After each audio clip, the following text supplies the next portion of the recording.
Welcome to the Antonio Zamora podcast that discusses a variety of scientific topics. Y-Chromosome Bottleneck, Part 2. Several months ago, I came across a paper on genetics that documented the bottleneck in the human Y chromosome during the past 10,000 years. The authors of the paper suggested that the bottleneck was caused by changes in human culture that affected variants of reproductive success among males, but I noticed that the effective population size started decreasing at the Younger Dryas boundary 12,900 years ago, and I questioned whether the bottleneck could have been triggered by the low temperature of the Younger Dryas cooling event. The paper, published in 2015 by Monica Carmen and 100 co-authors, is entitled "A recent bottleneck of Y chromosome diversity coincides with a global change in culture." The decrease in effective population size for all regions in the Y chromosome graph starts gradually at the onset of the Younger Dryas 12,900 years ago. Then it dips suddenly and continues to decrease well beyond the 1,300-year duration of the cold event. The increase of the effective population size starts to recover abruptly about 7,000 years ago. The inset on the left shows a bottleneck in the Y chromosome. The mitochondrial DNA on the right does not have a similar bottleneck for the female population. This prompted the researchers to conclude that the Y chromosome bottleneck was not caused by natural selection, so they hypothesized that the drop of the male effective population size was due to cultural changes associated with the spread of Neolithic cultures, demographic changes, as well as shifts in social behavior. The authors referenced a paper by Sergel et al. That described an example of competition through a male-driven conquest that left a mark in the human genome. Increased reproductive fitness transmitted socially from generation to generation of males carrying the same Y chromosome would lead to the increase in frequency of their Y lineage, and this effect would be enhanced by the elimination of unrelated males. Genghis Khan, who lived from 1162 to 1227 AD, and his male relatives established the largest land empire in history and often slaughtered the conquered populations. Genghis Khan and his close male relatives had many children. Although the Mongol Empire soon disintegrated as a political unit, the male land descendants ruled large areas of Asia for many generations. However, the Genghis Khan slaughters did not create even a small change in the male-to-female ratio. The graphs in the paper do not have the same vertical scale. The shaded portion shows the relationship of the effective population scale. The Y chromosome on the left is responsible for the development of male reproductive organs, and it is passed only from father to son. The mitochondrial DNA, mtDNA, on the right is passed from mother to both male and female offspring.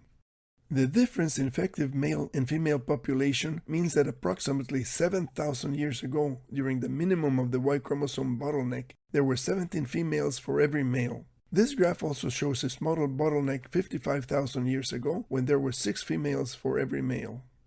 The Y chromosome bottleneck requires a decrease in male genetic diversity. Cultural practices that reduce the male gene pool include selective killing of males, castration, and jailing of males to prevent reproduction. Jailing can be immediately discounted because the number of jailed men would be several times greater than the number of free men.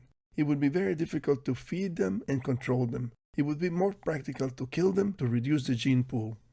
10,000 years ago, there were 8 females for every male. Assuming normal secondary birth ratios, one man would have had to kill 8 guys to keep 8 females for himself. According to the graph, the selective slaughter of males in the conquered populations would have had to increase for several thousand years. 7,000 years ago, the conquerors would have had a harder job. There were 17 females for every male.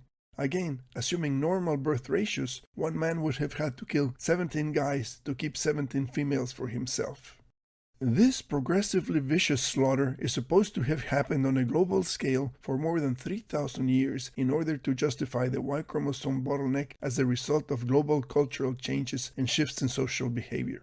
During the tremendous massacre, some of the people killed would have been related to the killer.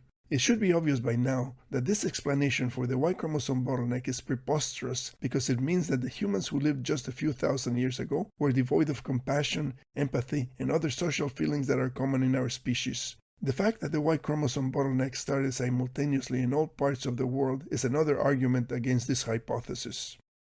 Castration was not practiced on a global scale to have contributed to the Y chromosome bottleneck. The first records of deliberate castration to produce eunuchs in the Sumerian city of Lagash date back approximately 4,000 years.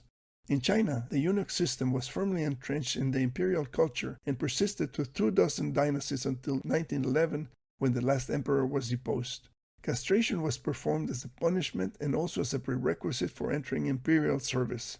Towards the end of the Ming dynasty in the mid-17th century, approximately 70,000 eunuchs were employed to serve the emperor. Castration of males before puberty prevents development of a deep male voice. Many young boys with beautiful voices were castrated to retain the infantile voice. A castrato is a type of classical male singing voice equivalent to a soprano, mezzo-soprano, or contralto. After the unification of Italy in 1861, castration for musical purposes was made illegal. The last Sicilian castrato to survive was Alessandro Moreschi, the only castrato who made solo recordings. His discs give us a glimpse of the castrato voice. It is difficult to believe that a global change in human culture was responsible for the Y-chromosome bottleneck. The graph shows that male effective population sizes for all regions of the world reached a maximum at the Younger Dryas boundary 12,900 years ago, as indicated by the red arrow. A simultaneous global change in culture would mean that people in Europe, Southern Asia, East Asia, the Near East, Central Asia, and all other regions of the world coordinated their culture and sexual practices in lands separated by oceans, jungles, deserts, and mountains. This level of coordination would be extremely difficult even today with modern transportation and electronic media.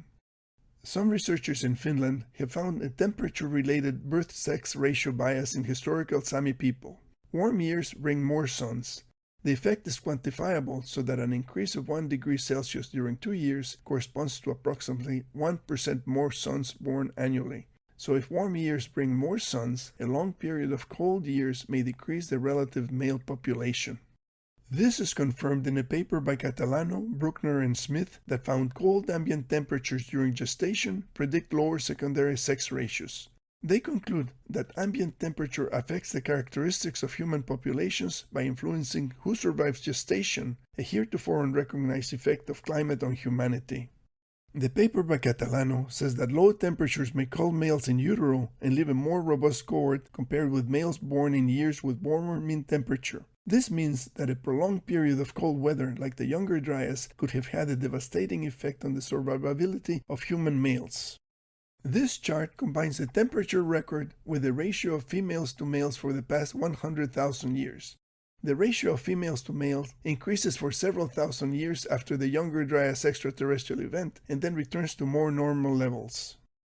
Notice that 55,000 years ago there was a similar but less intense increase in the female to male ratio. It is also associated with a sharp decrease in temperature about 62,000 years ago. Could this Y-chromosome bottleneck be attributed to another extraterrestrial impact? The Odessa crater in Texas is 550 feet or 168 meters in diameter. Its age is estimated to be around 63,500 years.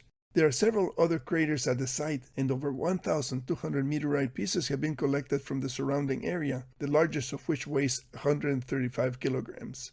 These fragments could be just a portion of a large meteorite cluster impact that disturbed the Earth enough to cause another Y-chromosome bottleneck. Thus far, geneticists have been looking for cultural changes to explain the Y-chromosome bottleneck that occurred within the last 10,000 years. The long duration of the bottleneck and its simultaneous onset in all regions of the world makes it more likely that a severe cooling event affected the survivability of human males. Our genetic record indicates that at least 2 ecological catastrophes have affected humans during the last 65,000 years. This may imply that Earth encounters killer asteroids with higher frequency than is currently estimated. Thank you for listening to this podcast. Please visit the YouTube channel or the website for many other interesting topics.